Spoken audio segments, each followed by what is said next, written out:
Hello and welcome to episode 34 of Think Big with Michael Zellner. All positive, no politics. My guest today is Marisol Quiroz.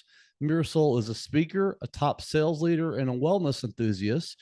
She is also a recruiter in the blockchain business, and she is founder of Catalyst Seed Company. She graduated from Lamar University with a bachelor's in general studies with an emphasis in sociology. Welcome to the show, Marisol. Thank you. Thank you. Thank you. So tell us something interesting about yourself most people don't know.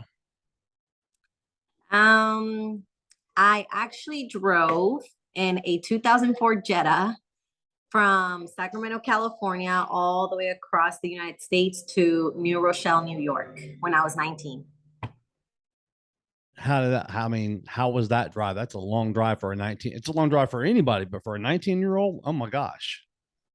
I know, it's one of those things where you're just so young and naive and excited and you think you can conquer the world. And once I was like halfway through, I'm like, why did I do this? Like, why did I do this?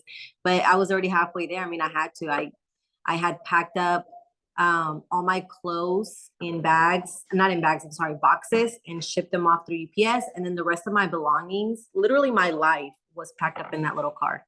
So I had to make the move. Absolutely.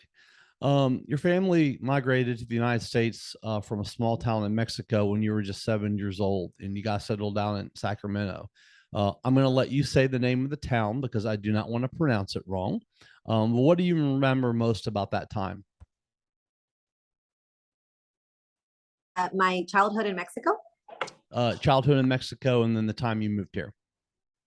Okay. Well, childhood was freedom. That's the first thing I think of when I think of my childhood. It was so different.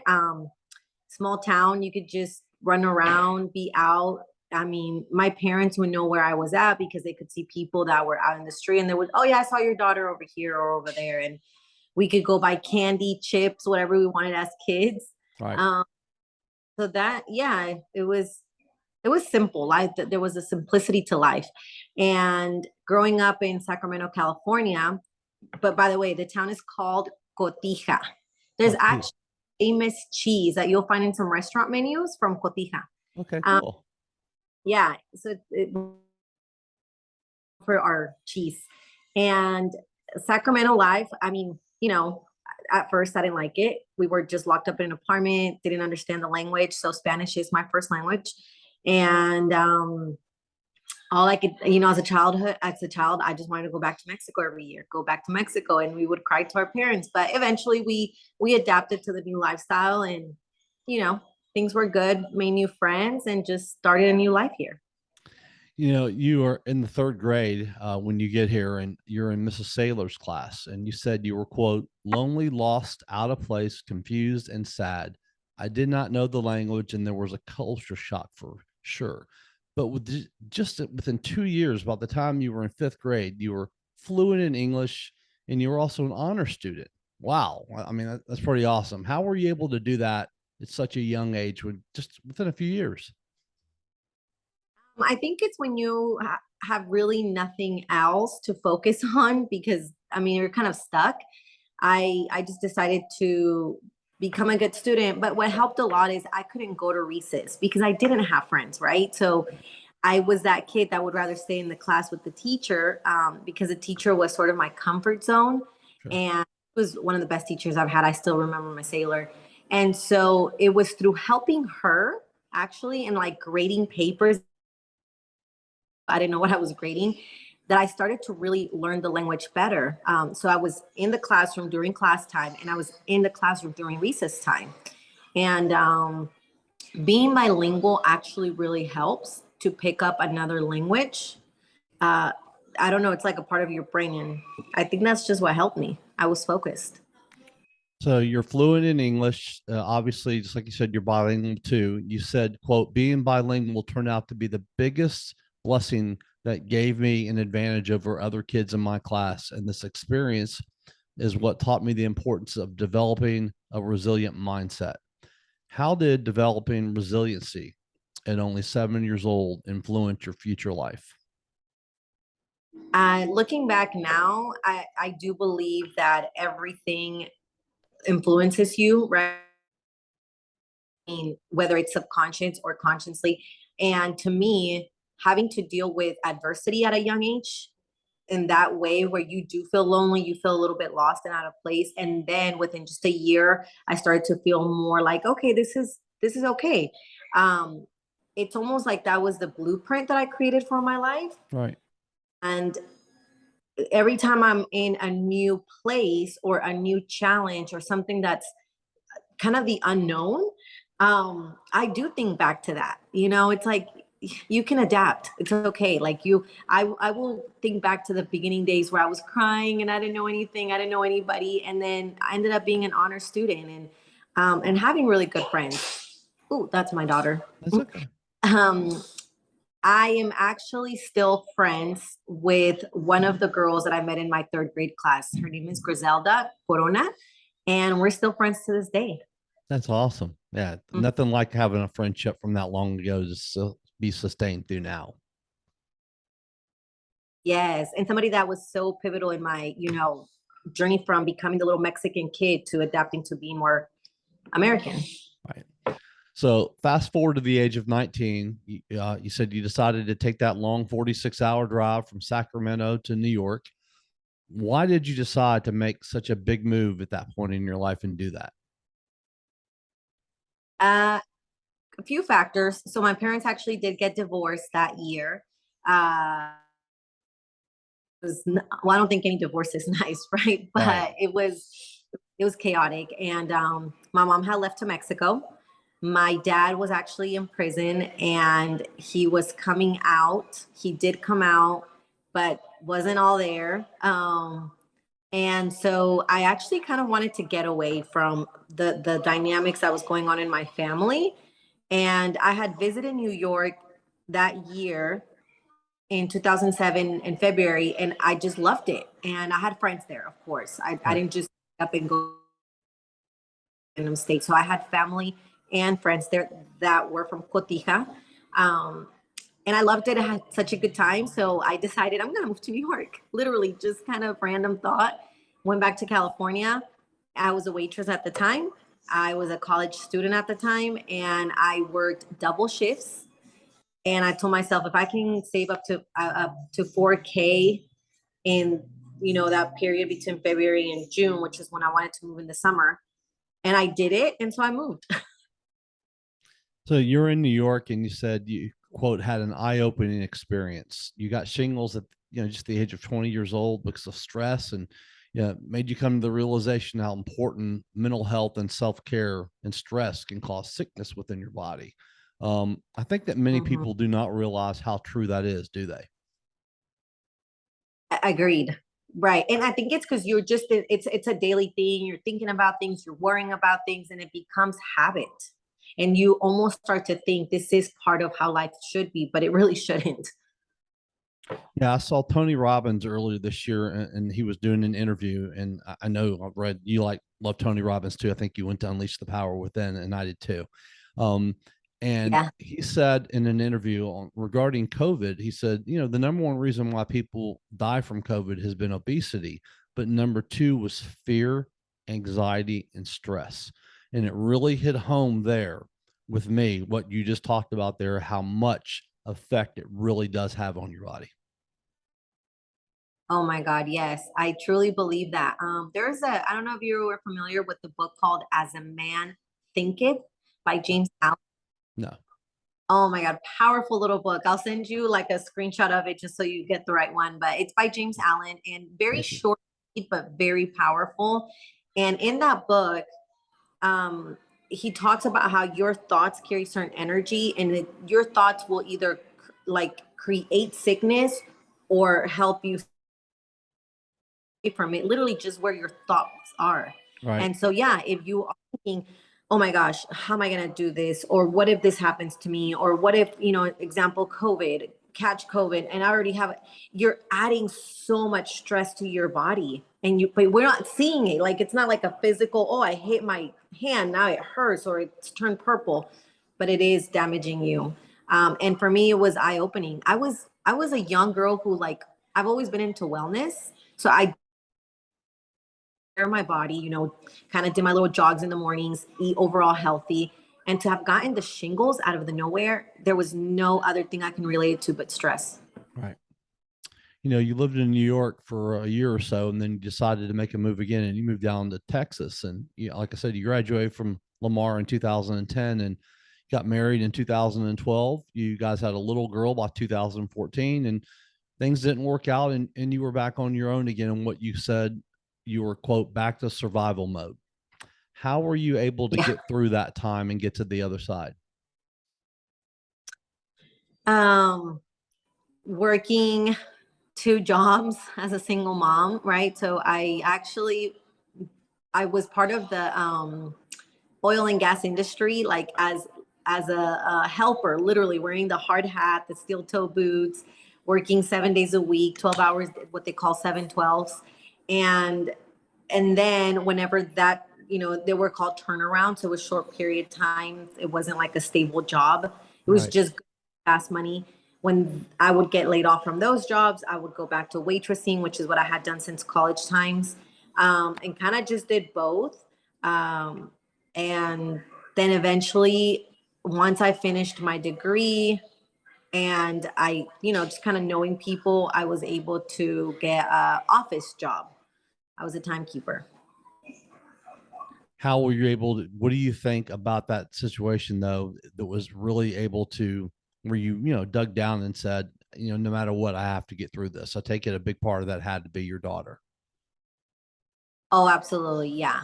And I think whenever my parents got divorced and my dad was in prison and I could not really reach out to him for any help. If anything, it was more like stay away from him. He's not all there at the moment.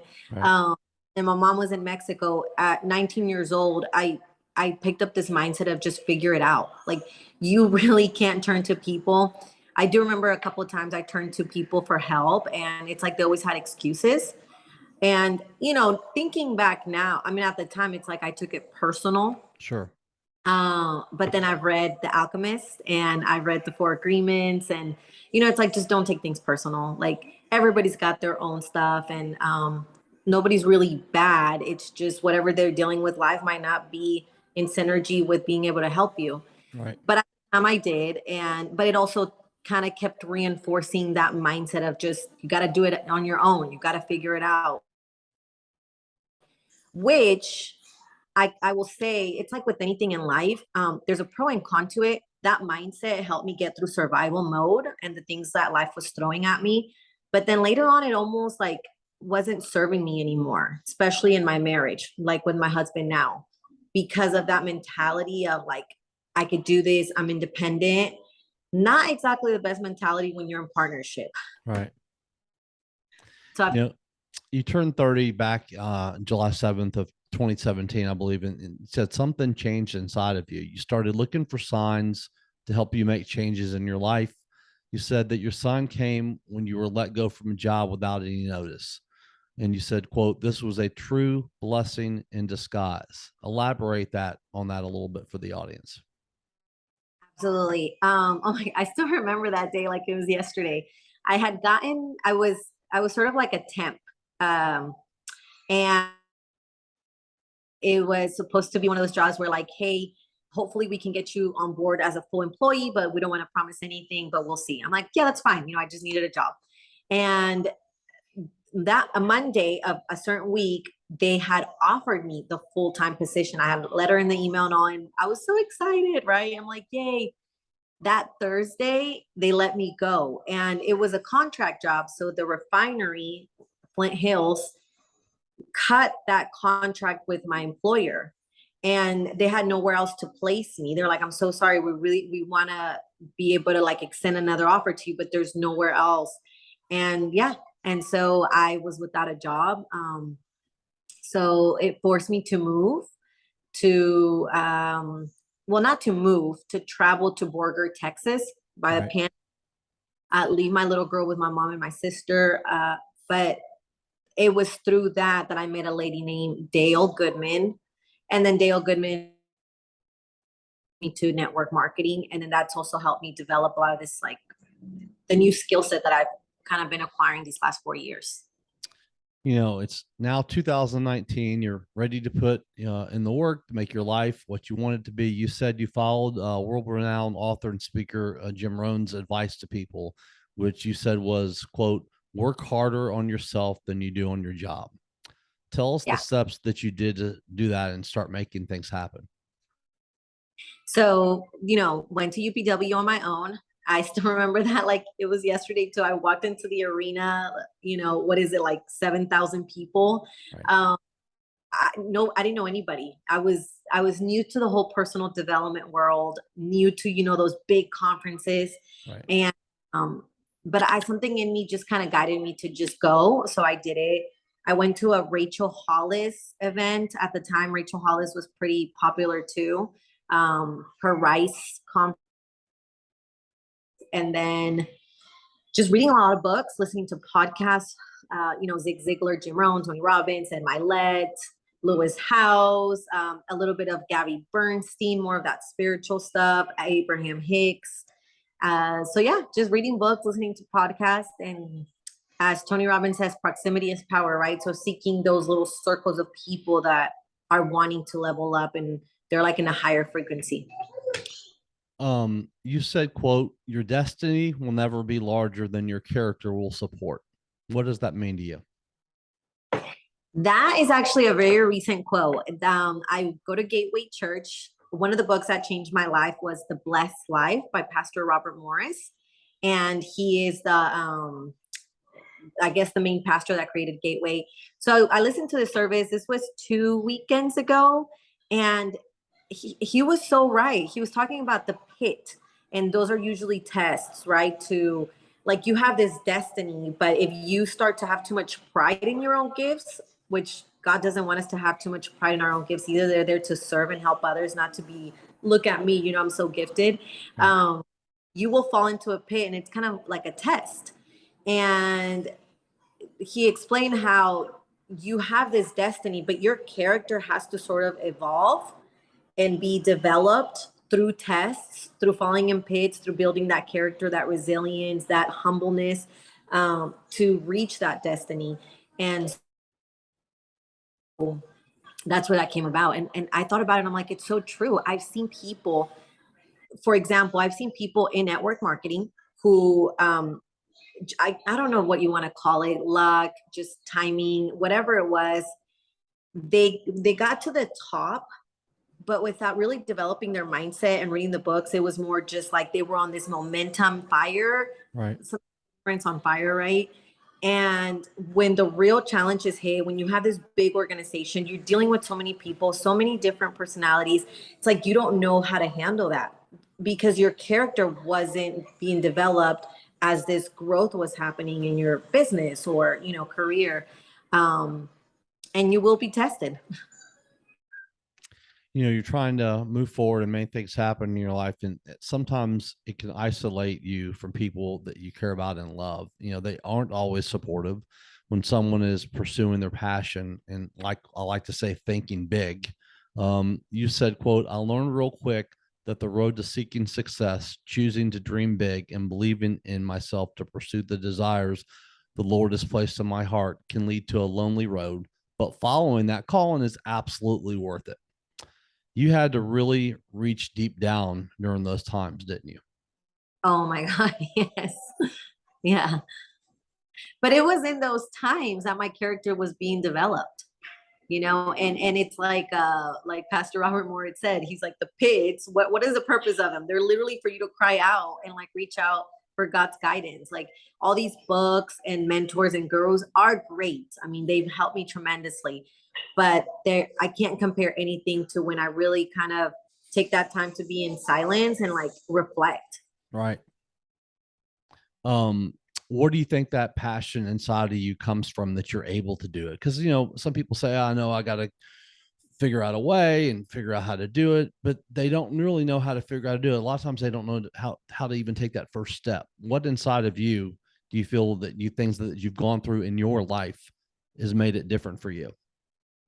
Oh my God, that's such a good question, Michael. I've asked myself that question. It's like, why is it that I see certain people and they're like not hungry for it, right? But Tony Robbins talks about that hunger. Yeah. I don't know I don't know where this came from. There are times where I ask myself, the 2017 and before Marisol to 2017 and on, it's like two different people, and it just, I don't know. I don't know where it came from. I don't know if it's just part of my destiny. And um, I think one thing that I've been able to stay is consistent. And I think that's where I see people fall off of it. They start to read the books or listen to the podcast, and then something happens where it's going to test you all the knowledge that you've been learning to now for you to apply it. Right.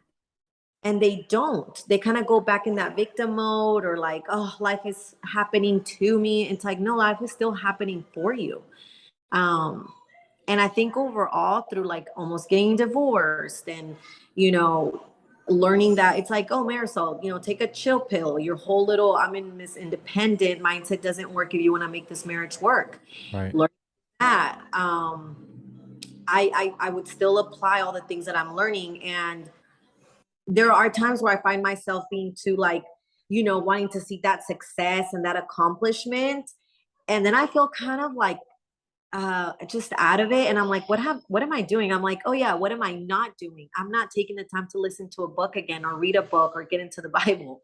Let me go back to what I know works. Quote, it's okay to not know everything. It's okay to be nervous or afraid of sucking. However, it's in that season of learning and embracing the suck that we build our resilience and we start to develop posture and confidence. Tell us what that means to you. So that for me relates a lot to my network marketing career. I stepped into network marketing not even knowing what it was. Like I had to Google MLM, right? I had Right. to I got in it excited because a product worked for me, which is how most people get started. Sure. And you're naive to the whole industry and how much stigma there is around it. So that was me. So when I started to really understand, like, oh, this is kind of frowned upon and people don't really like this, and you're that girl who's spammy. Um, I I I was like, I'm not gonna be that girl. I really want to connect with people. I really want to help.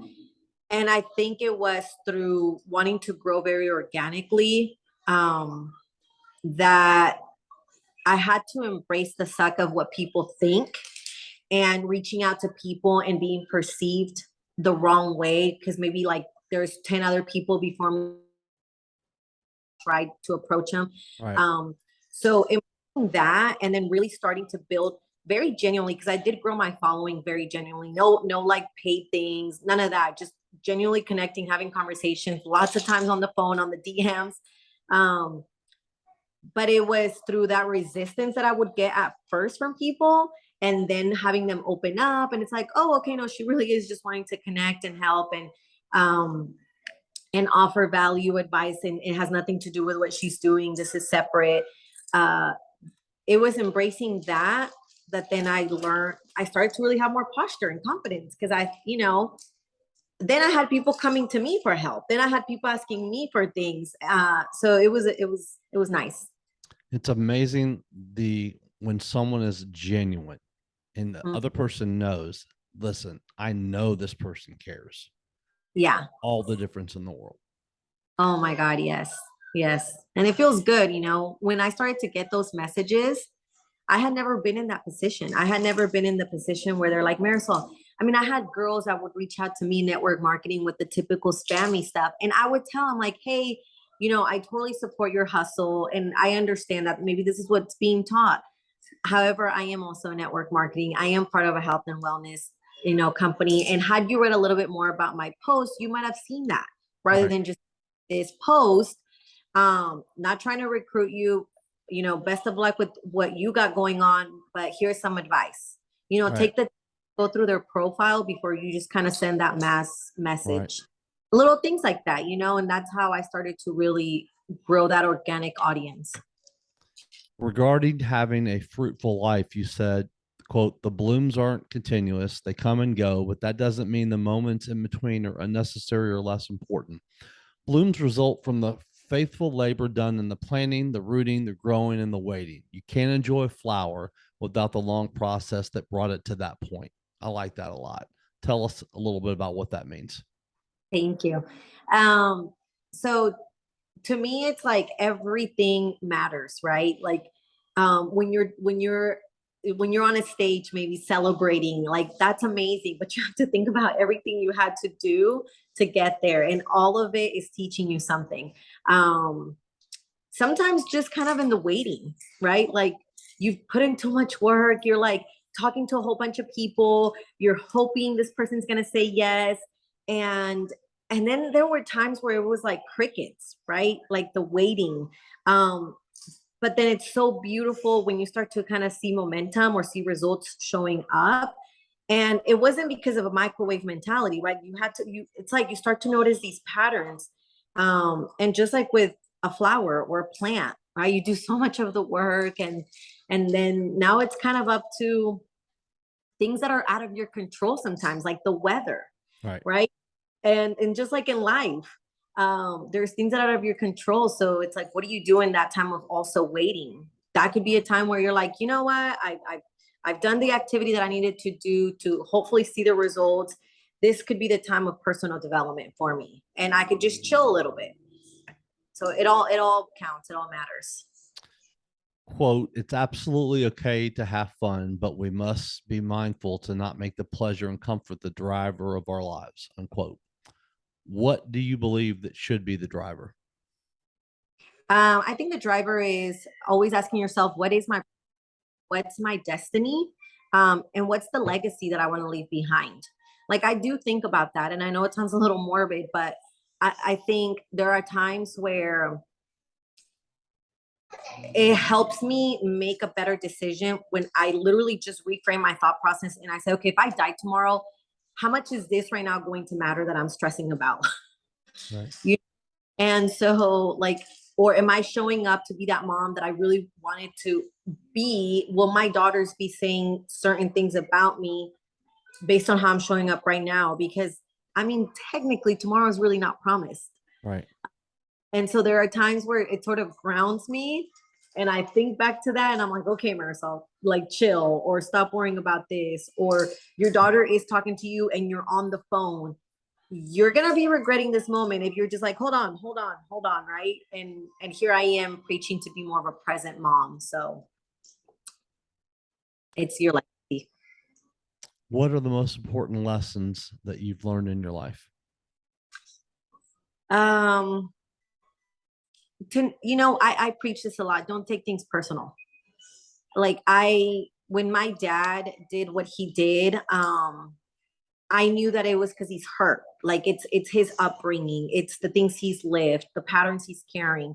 When I was let go of a job, it had really nothing to do in it with somebody being mean, or it was just kind of it happened. It was a circumstance that was meant to lead me to something else.